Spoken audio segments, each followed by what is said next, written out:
Gagner cette CAN, c'est très compliqué. Il y a au moins 10 équipes qui peuvent gagner cette CAN et il y a toujours une ou deux équipes surprises qu'on n'attend pas. Donc sur le plateau, on peut se dire que c'est compliqué pour tout le monde, mais tout le monde a ce rêve. Et Achraf là, avec les joueurs. Maintenant, moi je me méfie plus des équipes du chapeau 2 parce que voilà, c'est celles qui vont être le plus motivées. Parce que celles du chapeau 1, pratiquement, elles ont toutes vécu un mondial il y a un an. Toutes les autres équipes, ça fait 2 ans qu'elles attendent cette CAN.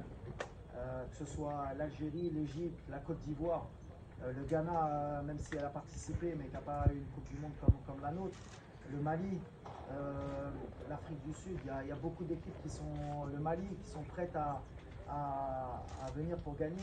Elles ont perdu les barrages, elles l'ont encore en travers de la gorge. Donc ces équipes-là, je pense que c'est les équipes les plus compliquées. Mais nous, voilà, comme celle du chapeau 1, comme la Tunisie, comme tout le monde a faim. Tout le monde se dit que c'est possible. On voit que grâce au Maroc, il y a beaucoup de pays qui ont récupéré des binationaux.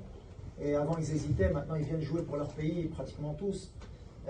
Tout le monde va vouloir faire tomber le Maroc. Tout le monde rêve de faire tomber le Maroc. Je pense qu'il y a même des pays qui ne dorment pas. Ils espèrent jouer contre le Maroc pour nous battre. Donc tout ça fait que ça va être très compliqué pour nous. Parce qu'aujourd'hui, la CAN, elle est respectée. Elle va arriver à un moment où, je pense, toutes les équipes peuvent battre n'importe qui. On l'a vu encore dans les derniers résultats. Donc voilà, le groupe, on sait qu'il n'y a pas un groupe facile. Et le nôtre n'est pas facile non plus. Voilà, on sait qu'il va falloir être prêt. On va retrouver des équipes qu'on va avoir sur notre chemin pour la qualif de Coupe du Monde. On va retrouver une équipe qu'on a rencontrée avant la Coupe du Monde. Et ce qui n'est pas facile. Voilà, on va respecter tout le monde, comme je l'ai dit, et on va venir avec nos valeurs. Et si on garde nos valeurs, eh ben, je pense qu'on sera une équipe qui sera difficile à battre. Mais voilà, la Coupe d'Afrique, tout le monde le sait. Pour la gagner, il faut être très très très fort. Merci. Allez-y, vous vous présentez d'abord. Coach Nassila Savadogo du Burkina. Votre premier a souligné était un tirage de hier. Il a eu un regard, j'avais dit, sur la canne du côté qui était déposé là. Et la question, on lui a posé la question, on a dit que non. Il a envie de repartir avec ce trophée à Casa. Est-ce qu'avant qu'il ne vienne, vous avez parlé de ce tirage de sort et quel est le ressenti après ce tirage de sort pour Akili qui est le leader, l'un des leaders de votre équipe?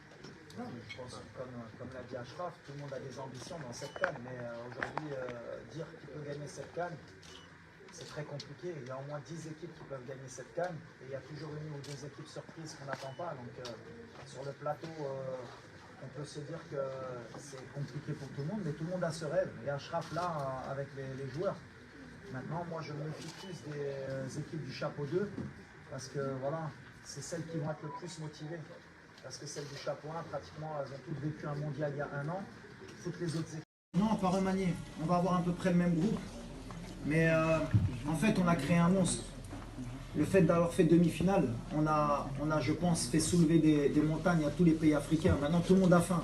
Tout le monde se dit que c'est possible. On voit que grâce au Maroc, il y a beaucoup de pays qui ont récupéré des binationaux. Et avant, ils hésitaient. Maintenant, ils viennent jouer pour leur pays, pratiquement tous. Tout le monde va vouloir faire tomber le Maroc. Tout le monde rêve de faire tomber le Maroc. Je pense qu'il y a même des pays qui ne dorment pas. Ils espèrent jouer contre le Maroc pour nous battre. Donc tout ça fait que ça va être très compliqué pour nous. Parce que quand on est attendu, c'est très très dur. Et je le sais très bien. C'est pour ça que je dis qu'on n'est pas favori. Après, s'ils oublient tout ça et qu'ils nous permettent d'être à notre meilleur niveau et de nous laisser passer, nous on va prendre. On va être prêts pour ça. Mais ça va être très compliqué. Mais on va se battre, comme d'habitude. Alors on a eu un petit souci avec Sofiane, mais qui est logique. Sofiane a un petit problème de dos et on avait une décision à prendre avec Manchester United parce que c'est son club et avec notre médecin, qui est un médecin qui est du très haut niveau. On a des bonnes relations avec le club. Faire voyager Nordine avec le dos qu'il a et il peut risquer à tout moment de se blesser gravement, c'était plus intelligent pour nous de le laisser encore dans son club comme au dernier rassemblement. En plus, il vient de gagner sa place, qu'il puisse gagner du temps de jeu parce que les matchs qui nous arrivent seront beaucoup plus importants au mois de novembre ou pour la CAN que de le faire voyager. Et en même temps, comme je dis, tout mal à un bien, ça nous permet justement de revoir les options parce qu'on ne veut pas être tributaire d'une absence au dernier moment de Sofiane et qu'on n'ait pas les solutions. Et après, on risquerait de me reprocher en tant que sélectionneur de jamais avoir testé les choses. Donc, par la force des choses, ça nous permet de voir Mazraoui au milieu, ça peut nous permettre de voir El Azouzri, Richardson.